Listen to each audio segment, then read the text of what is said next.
บรรยากาศตอนเช้าอยู่หน้าวัดศรีสะอาดโพไซกสิประมาณนี้ล่ะจ้ะพี่น้องจ้ะมื้อนี้เด้อพี่น้องเด้อมื้อโฮมบุญบ้านตะแคนเมืองหินบูนแขวงคำม่วนเฮาห้านค้าห้านขายเพิ่นก็มาตั้งแต่มื้อซืนบ่แม่นวานนี้ก็มาอันนี้น่าสิเป็น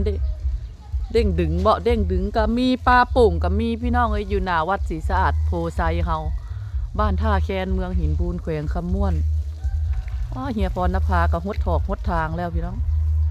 เฮาสิพาไปเบิ่งรอบๆเนาะข่อยสั่นในมือข่อยสั่นข่อยหนาวพี่น้องบรรยากาศภายในวัดกสิประมาณนี้ล่ะพี่น้องกสิประมาณนี้สิคึกคักเป็นพิเศษ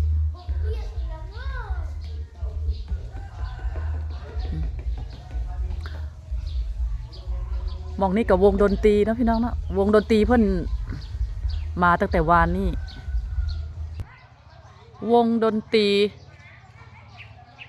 เทพเสียงศิลป์แม่นบ่พี่น้องข่อยอ่านตกแล้วได้บ่แม่นบ่พี่น้องนี่มาหลินมาม่วนนำกันได้เด้อพี่น้องเด้อบ้านไก่บุญเริ่มมื้อนี้พี่น้องก็สิประมาณนี้อันนี้กะทีม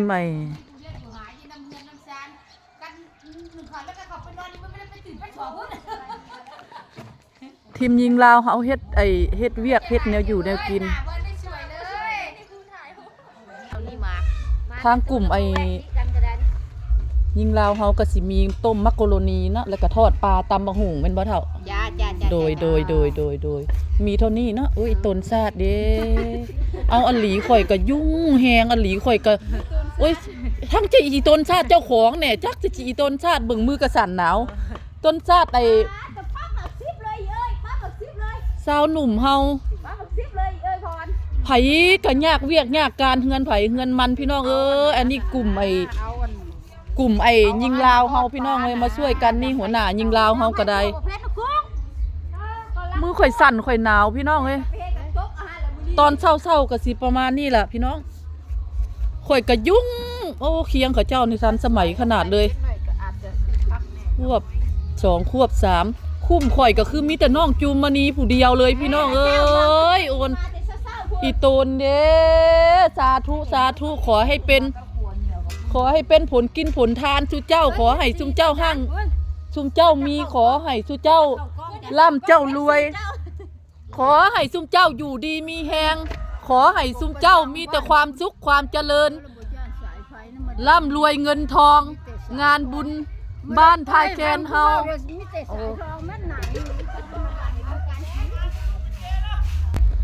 อันนี้ก็